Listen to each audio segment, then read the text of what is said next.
Hello and welcome.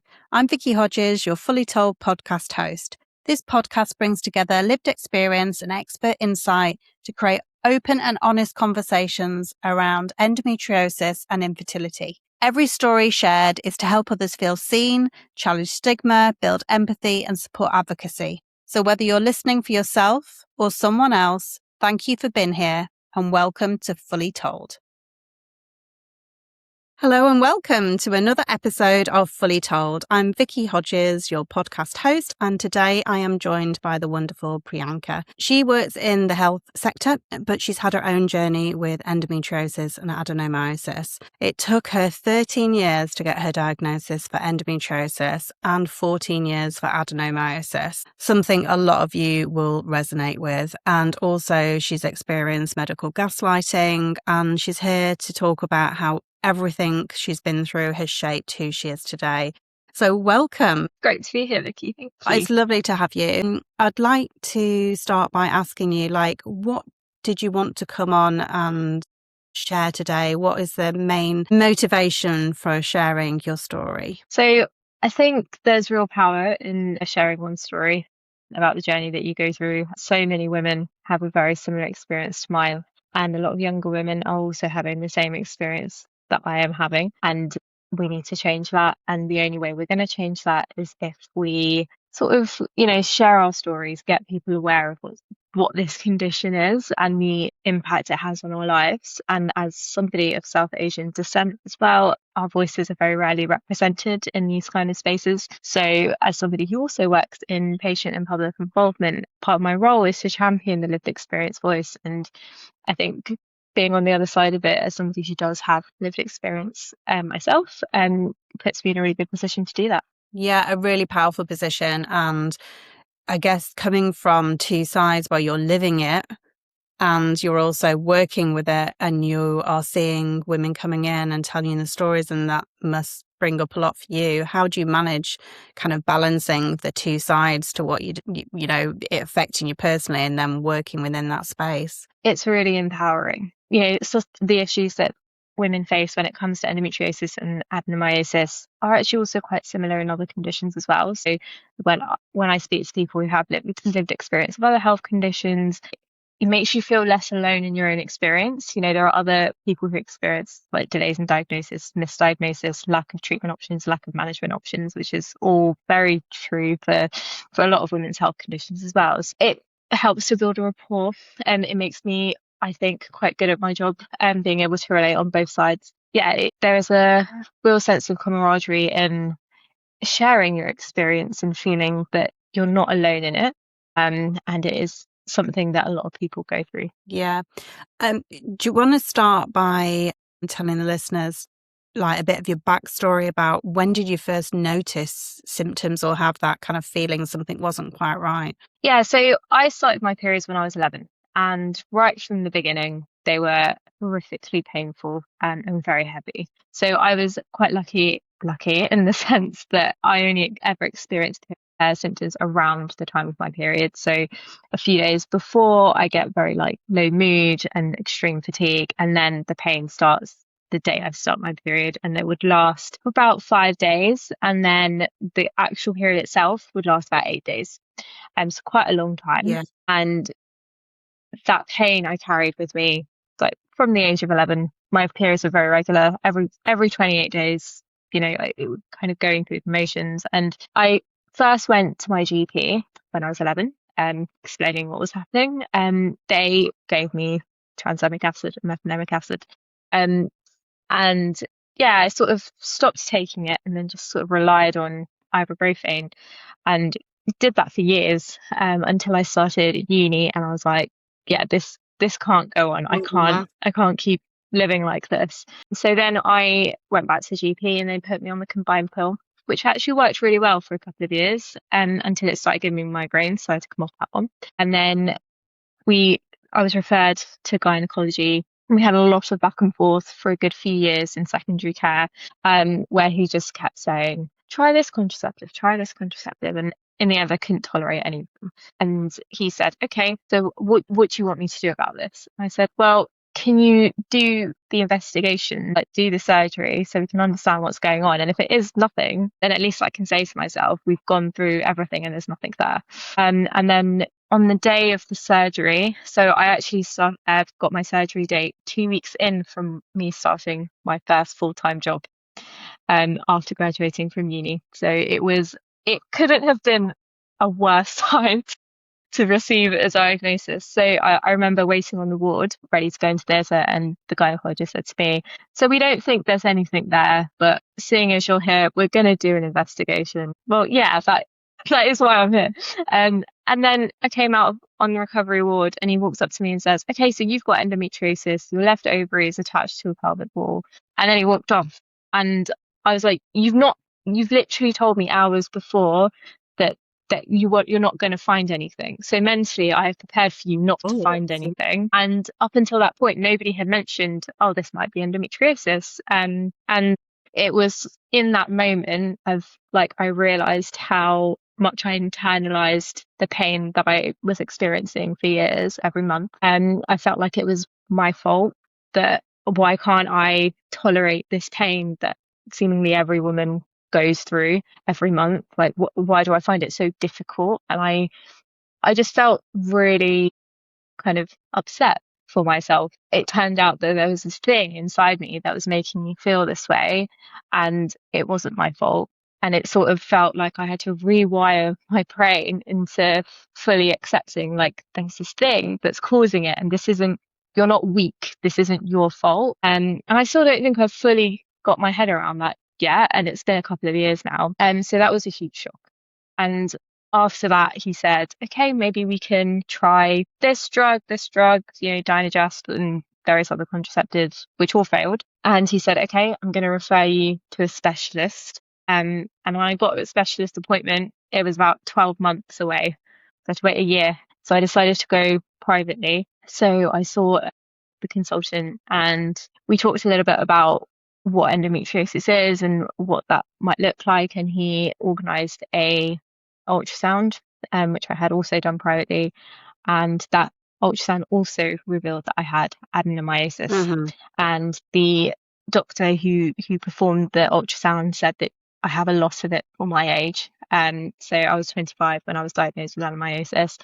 And he said most people get it around 30 to 35. That's when they start to see that there's something wrong. And so that was also quite a difficult thing to accept, because I'm as a young person, the only cure for it is a full hysterectomy, which was obviously quite a big deal to think about at that age.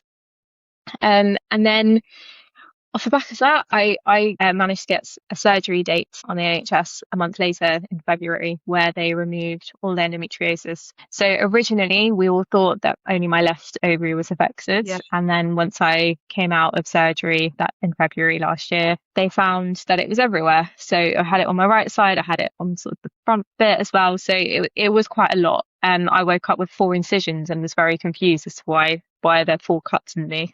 And consultant said that you just had it all over the place, which was also quite a shock, because I just couldn't understand why no one had picked that up previously. And at the time, I also had the Mirena coil put in, and 2 weeks later, I ended up in A&E because I was in absolute agony. So they took the coil out, and then sort of that 6-month period after surgery, I just had daily chronic pain. So it was very different to what my experience was before having the endometriosis removed.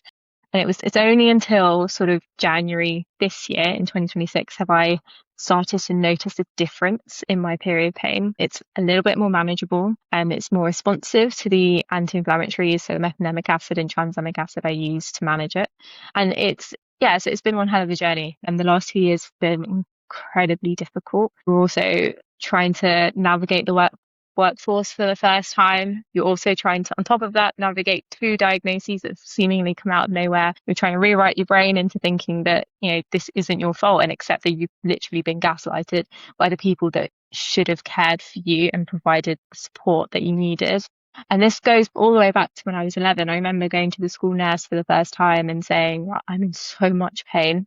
And she completely dismissed it. She's like, I just think you're lying to try and get out of your classes and your lessons. And I I just couldn't believe what she was saying to me, because my track record was spotless. I was a good kid. So it was so surprising. And after that, I just never went back. Yeah. To this day, I look back at my school days and I can't like understand how I got through it all. Like I never missed a day of school because of my periods, but I remember like there were times where I was like drenched in like sweat because of all the hot flushes, in absolute agony. And I do think, you know, if I did have a diagnosis much sooner, like how different would my life have been? I have missed so many residential school trips over those years. It really influenced my decision to live out at uni and where I decided to study for my degrees. So it's controlled my life right from the beginning, and I've not known it to be any different. Even now, I still plan so restrictively around my periods because I'm still in so much pain, or I have extreme fatigue that prevents me from like showing up and being present. Yeah, it's still I'm still on this journey. I don't really know what it's going to look like for me moving forward. Um, Hormonal treatments, I can't seem to tolerate any of them. So it's likely that we're going to have multiple surgeries over my lifetime to control the disease. And yeah, I still had sort of 2 good weeks and then two bad weeks. But it is hard. It's learning to accept that, you know, there's this thing inside you that shouldn't be there, that's making your life absolute hell, and sort of taking that pressure off yourself. And I didn't realize how much of that I held within me until I received a diagnosis. Thank you so much for sharing. I know the listeners who are going through similar will be like nodding their head and shaking their head, and all sorts of feelings are coming up. It was for me when I was hearing your story. Some parts similar, my journey, some parts, you know, it infuriates me so much that I think at the crux of all this is believe women, like believe when we go and say something's not quite right. And that started like your intuition that something wasn't right was at age 11, and that nurse put you off trusting your intuition, and that's had a knock-on effect since. Then there's a doctor who stood over you just before your surgery and said, we're not going to find anything. And it's that constant doubt that then comes into ourselves. Like you said, you feel it was your fault. And all those emotions are built up inside us, and there is such a strong connection between our mental health and our physical health. And if we're just suppressing it because we're told, no, no, no, that's not true, that can't be right, you start doubting your own self and going, it is my fault, what am I doing? Like, but then even now knowing for the last 2 years, you've had that diagnosis, and thank goodness that somebody listened, and you unfortunately had to go private to get those answers, but you have the answers now, and not only endometriosis, the adenomyosis diagnosis too. But people don't realize how much that it does control you. Just the fact you know that something is growing within your body is a lot to deal with. Then it's how it stops you showing up in life. So whether that's the beliefs that you've swallowed from somebody else telling you things, the gaslighting we start doing to ourselves, or the fact that there's physical symptoms like the heavy bleeding or the pain, you just can't then go about your daily life. And even if things have got better, like you said, the tablets work for 2 weeks, a month, and you have 2 good weeks, 2 bad weeks. It's that uncertainty and thinking, if I plan, maybe something will happen. And it's living with that panic and anxiety that is so overwhelming for so many. Yeah, like I can't plan a holiday, for example, any long haul flights. Like I can't book in advance because I don't know if I'm going to be well enough to make those flights. Um, and it would just feel like spending thousands just to be in pain somewhere else. And it affects your whole family as well. You know, I live with my family, and I wouldn't be able to look after myself during the times of my periods without their support. And it like friends' birthdays or anything like concerts or anything like that, I don't have agency of when I can go. My life is so heavily restricted, including like the type of work that I do or want to do. I'm already feeling like my career is being limited because of these conditions, and I'm already having to rethink what that might look like in the future. And you know, as I climb up the ladder, like what would be feasible in terms of workload and responsibility. And it's yeah, it's frustrating, and I just don't think people truly understand how much it takes over your life. And you know, at the moment it feels like if I am well, that time is being spent trying to get to my hospital appointments or having scans, and it just sort of takes over everything. So yeah, it is a lot, and I've never known my life to be any different. People say, well, at least you have a diagnosis, and I'm like, well, yes, but really, in a practical sense, my life hasn't really changed that much. Like I still am in a lot of pain. I still have to plan around my periods, and I still, carry that within me. And you start to feel a little bit like a burden, on your family, and having to go to these endless hospital appointments. So yeah, I think this is why it's so important to share your story, and we need to start changing the narrative. I am part of various focus groups as a participant and working on studies around endometriosis. And within those groups, there are younger women than me who are still experiencing the same thing that I experienced when I was 11. And I'm like, that can't go on. Like, it's affected my life so much that if there's anything I'm going to get out of having this awful disease, is that we can change the narrative. We can make sure that people don't have to go through this again. And I've listened to various other podcast sessions as well, and just the fact that so many women are going through the same thing even years later is just, it's not okay. And we've only started generating a conversation around it in the last few years. And I think, yeah, it's just the more it feels like we've been silenced a little bit over decades, really. And I think this is the power of sharing your story to create change. Yeah, but I think that's the motivation now, is if there's anything that's going to come out of this, it's making other people's experiences just a little bit easier, a little bit better. Yeah, that's so powerful that your story, you're wanting to turn literal pain into kind of purpose and help other people. And as much as it's wonderful that so many people I speak to with endo want to kind of make a difference to their lives and other people's lives, it's like we need the backing of research funding. Like, yes, noise has been made in the past few years, but like, people need to put not we, like, women are putting the money where into research and finding out more and doing more and setting up apps and businesses. But we need big backing of big corporations. We need it from every angle. We need businesses to be more compassionate to their employees. We need people to start putting money into research so we can find out more about what's helping. I mean, I think I've said this before in a podcast, but the study that I first became aware of on endometriosis was how attractive or not attractive people with endometriosis are. And it makes you laugh, but it also is like, so it makes me so angry that, like, why spend money looking into something that's does not change the life of a woman going through this, and I actually put the money into doing research that can change pain.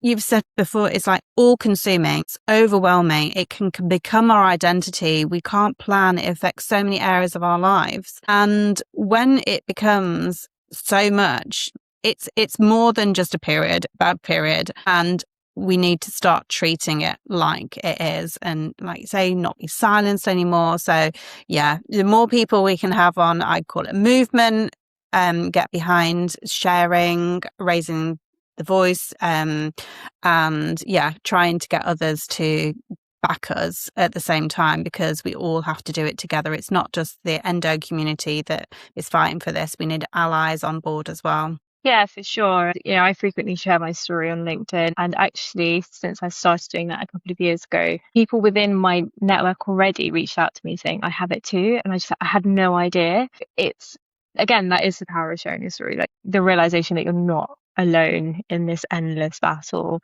And that's what it feels like. It feels like your body is at constant war with itself, and you're just left absolutely exhausted because of it. And so yeah, I think that is my hope kind of moving forward, is that we start sort of raising more awareness around it. We get the support that people need in the workplace, in a healthcare setting, and at home, like having practical advice that's actually feasible and it's not patronizing. And I think as well, like with endo and adeno, I guess everyone's experience is so unique in the way we all experience symptoms, and what works for one person may not work for another. Yeah, I think just it is hard to be positive. Like, clinical research into anything just takes years as well. So we've got a long fight on our hands, but I think if we don't do it now, we're never going to get anywhere. So yeah, I think that's my hope for the future, that at some point in my lifetime and so many others, that we will have a treatment or a cure that suits most people. Yeah. And you said how that, that it takes so long to get that diagnosis and that people are getting silenced and that, and now there's more noise about it. And I do feel that change is there. I can kind of feel something. I know that you can see that people are talking about it more, but I don't know. It just feels like now is the time that things are going to change. Yeah, fingers crossed that we can start making a difference, because I know that nothing really has changed in the last 30 years. And when I've taken my daughter to the doctor, it's the same conversations I was having when I went as a teenager. And you think, how are we in 2026 and we're still having the same conversations about this and nothing is changing? And it's really frustrating. So yeah, I can feel that the change is coming. We're going to make it happen. Yeah, for sure. And I think also there needs to be some collaboration between different healthcare departments, between gynae, rheumatology, various other ones as well, because it is a full body disease and we don't understand how it seems to affect other parts of our body as well. Yeah, there's a lot of research that needs to happen and a lot of conversations that need to happen as well to try and get a better understanding of what this looks like, and what to expect once you receive a diagnosis. What is my next 10 years going to look like with this disease? So yeah, I think it would be really helpful for employers, it'd be helpful for employees, kind of understanding how different aspects or agencies can support people, like support women with these conditions as well. So yeah, fingers crossed. On that note, like, if you feel comfortable saying, did you feel supported with your work when you were going through it? I know you'd obviously just started the job when you got the diagnosis. Did you feel able to say to them, like, what was going on? So I knew that my periods would be an issue in the workplace, because there's not going to be enough annual leave to cover every month that you're unwell. And that's something I'd worried about for a long time. And actually that was the key driver of pushing for a diagnosis or some kind of investigation as to see what's going on. And when I sort of signed the contract, start my role, I didn't actually declare that I had this thing, because I didn't know what it was called, and I didn't think I would be taken particularly seriously, because at that point it was still just a bad period. But I think that's the power of the diagnosis. It validates you into thinking that, okay, no, this isn't my fault, and I need that, bits of support here. And my employer's been amazing. They organised an occupational health report for me. We had conversations around working patterns, working hours. What does this condition look like for me in a practical sense? I have the agency over some meetings, like, do we try and avoid those 2 weeks if possible? It opened up the opportunity to have really meaningful conversations and allowed me to participate in the workforce completely and utterly as myself. And I think that is, like I said before, is the power of diagnosis. You feel so validated, and it enables you to have these conversations to create an environment where you're supported. And sincerely hope that, moving forward, a lot more employers will be just as understanding and supportive of women in the workplace. And off the back of over the last 2 years, my employer currently is, drafting a women's health policy as part of their, HR policies and stuff. So the good things are happening. And I feel very lucky to have an employer, and I'm sure there are so many others as well, that, it has been really supportive, and it's made the journey so far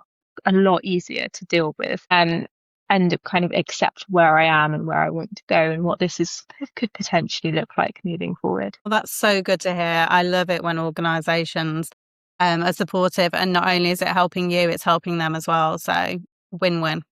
That's really Yeah, exactly. What are your thoughts on? I know last week, the week before, there was a discussion in Parliament around menstrual leave for 3 days, and I know other countries do that. Do you think that would help? You've just said that there's not enough annual leave for you to take to kind of cover. Do you think that actually it's a good thing? It needs to happen with something else as well. Like, what are your opinions on menstrual leave? I'm really for it. I think, when you're taking annual leave to cover your periods, it means you're not actually getting the rest that annual leave genuinely is supposed to be there for, that allows you to get it. And sometimes there are employers who penalise you for the number of sick days you have across a year, or, so you end up using annual leave because you don't want it to be used against you, but then equally you're not using that time to rest, and then you don't have any agency over any free time that you have outside of work. So I think menstrual leave would be really helpful, and I think especially for the women that need it, and actually it probably improve their quality of work anyway. Like, if you say, like, a win-win for both sides, they will get the rest that they need, they'll be able to show up fully as themselves at work, and just actually do much better at their job because they're not having to worry about all of these things. And having that flexibility is always really helpful. I really hope that, moving forward, we're going to see more countries, including the UK, we kind of try and implement such strategies, because there's so many women that are part of the workforce, and actually, if you start taking things like that away, then it excludes us from being part of the workforce, and that can have so many ramifications, on the economy and loads of other things as well. So there is a real incentive, I think, for them to actually try and make it easier for women to be part of the workforce. And I know they say that they were against it originally because they believe that the Equality Act kind of covers it, and I just think that I never viewed my conditions as disability until I had an occupational health report and I spoke to the doctor, and they said, I think I would consider this a disability. And I was like, I still can't accept that label. And I think sometimes when we talk about the Equality Act and, having protected things around that in the workplace, I think it can be quite hard to, if you don't see that for yourself, then it can be quite difficult to think that that is a policy that's going to protect you. But if you don't think that you can relate to that. And menstrually, like for me, whose symptoms are kind of centered around my period, that I can get behind. But it's just, if you don't attribute that label to you, then it can be quite difficult to think that you're protected or supported in that way.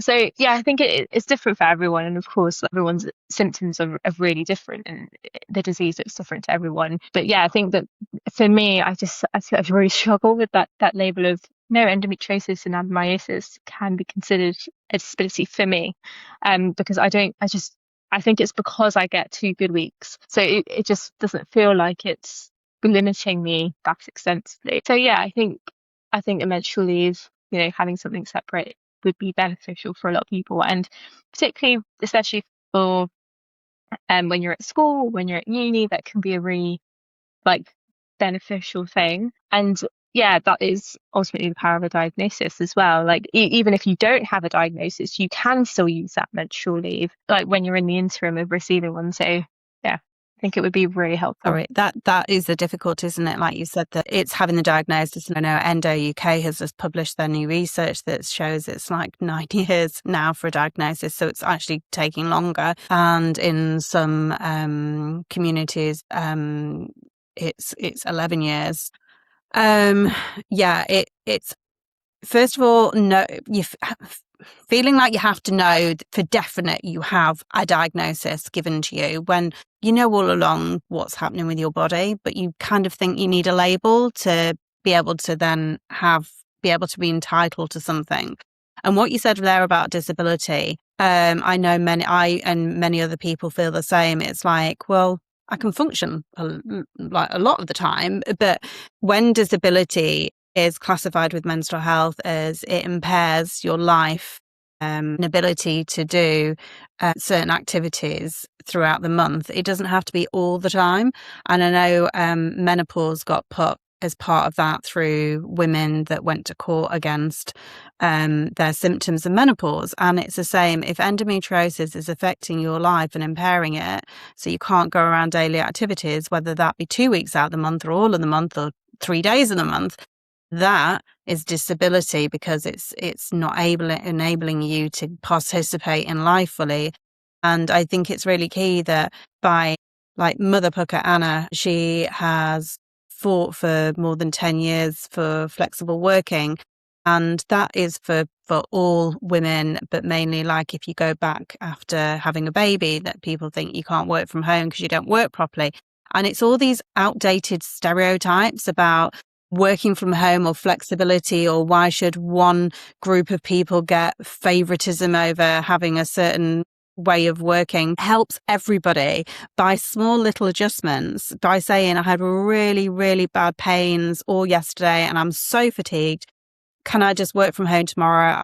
I'll start at midday and then I'll work through till later. Obviously, there's some jobs that you can't do that. You have to be there. But I think when workplaces start to have these open conversations, and maybe that's what this discussion about menstrual leave is doing, it's enabling us to have those sensitive conversations and start understanding more deeply how menstrual health affects. Endometriosis and adenomyosis aren't just menstrual health conditions, they're full body conditions. And then how that affects us. It's a catalyst to start in these important discussions for everybody, and actually how it can improve productivity, morale, engagement. You retain staff because they feel supported and they want to put in their best when they can for the employer. And it costs so much to retrain and re-employ, and just one member of staff. I think they said it's between 30 and 75,000 for just one member of staff. Like, just put in simple things that maybe not even cost you anything. But, you know, give people those adjustments so then everybody benefits. Yeah, for sure. And I think that's one good thing that came out of COVID is the flexible working and the hybrid working and, you know, remote jobs as well, because for so many people who have live with chronic pain or any kind of long-term health condition, it allows them to be part of the workforce. Like, it allows you to still show up and make a difference. And the moment you take that away, and I know a lot of companies are actually like reversing their working from home policies, that excludes so many people from the workforce, and nobody benefits from that really. So yeah, I'm hoping that moving forward these policies are still around and people still continue to advocate for them. And yeah, we change attitudes towards hybrid working, home working, remote working, because it's empowering to be part of the workforce and to have control over your career and what you do. People with endo and adeno, we have so little agency of what we can do. And for me, my career is incredibly important to me, and I've only just, you know, started, and I'm already feeling like I'm having to shrink my world even more because of, you know, attitudes to working and not having various flexible policies in place to support people like me be part of the workforce. And I think that would be a shame to lose that. And, you know, like endo can take everything else away from me, can take away my social life, can take away, you know, traveling or whatever, but I worked so hard to have a career that I really enjoy and that will help people, and that will, you know, my main focus is tackling health inequalities and improving health outcomes, and that includes, you know, women's health as well. So it would be a shame to let endo, you know, sort of take that away from me as well. Like, I want to be able to still feel like I have agency over my career decisions and what you know, aim high in that aspect as well. And I know a lot of women will feel the same, and it applies to lots of other aspects of your life as well, whether that's relationships or having children. And yeah, it's just, these policies support women and they should have been implemented long before, you know, the COVID pandemic. We didn't need such a massive thing for people to realize that actually, no, this is a much better way of working, and, you know, it gives people more agency over their time and what they do. Yeah. And thank you for being so passionate about it and passionate about helping others, not just, you know, talking about what you do, but for your work as well. Yeah, it's definitely a huge driver for me to keep pushing forward, and it helps. You know, I use my experience to build rapport with other people who have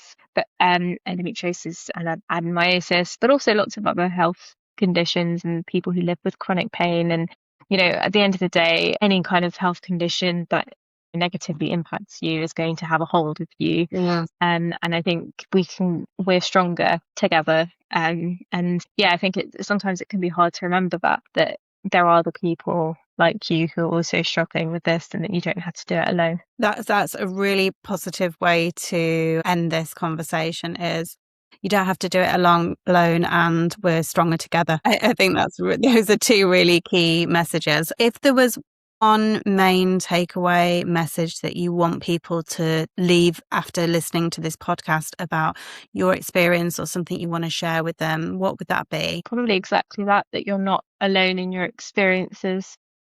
If you use your voice, like if you are open about it, you'll realize there are probably a lot more people that you already know who are in a similar position. And that's how we create change, by sharing our story. Sort of, a lot of the time we know that there is no cure, but there are very limited answers around both endo and adeno. But actually, sometimes just knowing someone gets it without having to over explain literally every part of your life can be really, really nice. It's just you have someone to vent to, someone to rage with about how ridiculous this all is. And sometimes that can make all the difference. And I think a part of that is that person believes you. Absolutely. You feel completely validated. And I think what I've experienced in the last 2 years is, I think the word endometriosis is also quite a scary word. It's a very big word, and it has so many layers and what that means. And sometimes when you just speak to somebody who also has it, there's just so much you don't need to explain. Like they just get it already, and that can be a real relief, in the sense that you're not crazy. Like this is real. Like what you experience is real, and it should be taken seriously. Yeah, just when you speak to other people who have it, you get that relief. And also you'll get ideas about how they like to manage their pain in the workplace, for example. That's been key for me, because it all started at the same time. So speaking to other women about how do you have these conversations in the workplace about how to manage your condition. Obviously these are like unique to each individual, but it can give you some ideas about how to maybe give you things to try, or engage in conversations about this. So it also makes you feel like you're doing something about the problem, like you're not just sitting there by yourself feeling horrible. Like engaging in conversation can bring about new ideas, and it's empowering in that sense as well, that you're not just on your own sitting in it, and the person you're also speaking to probably feels the same way that you do. So it works both ways. Yeah. So let's keep empowering each other. It has been an absolute pleasure to have you on today, and you share your story, but also practical insights. And thank you for being so vulnerable and raw and honest about your experiences. I know that it will help so many other people. And even if they're not able to share their own story out loud yet, I know that listening to others like yourself that are doing that is really empowering for them to hear what you're saying and get that somebody believes them and somebody's with them. So thank you. Yes, absolutely. No, thank you for having me. It's been great to be here. All right. So I am going to add some of your contact details to the post when it goes out. And is there any way that you want to let people know that they can contact you or get in touch? Yeah, absolutely. So LinkedIn is probably the best place to find me. It's where I speak very openly about endometriosis and my experience, and generally advocate for women's health and mental health, and also where I talk about what I do for work, which is also very closely linked. So that would be the best place. Brilliant. Drop me a message. I will post your links to your LinkedIn. And thank you again. And yeah, I look forward to putting this episode out for people to listen to. Yeah, no worries. Thanks for having me. Bye. Bye. Thank you so much for listening to Fully Told. If you've got any questions or you'd like to share your own story, I would love to hear from you. Get in touch at hello@pausefully.co.uk. And if you've enjoyed this episode, please help me keep making a difference by giving the podcast a follow, share, or leave a comment. If this episode has resonated with you, you will find a list of charities on my website where donations are very welcome. Find out more at pausefully.co.uk, and don't forget to explore the other episodes of Fully Told for more honest conversations and inspiring stories.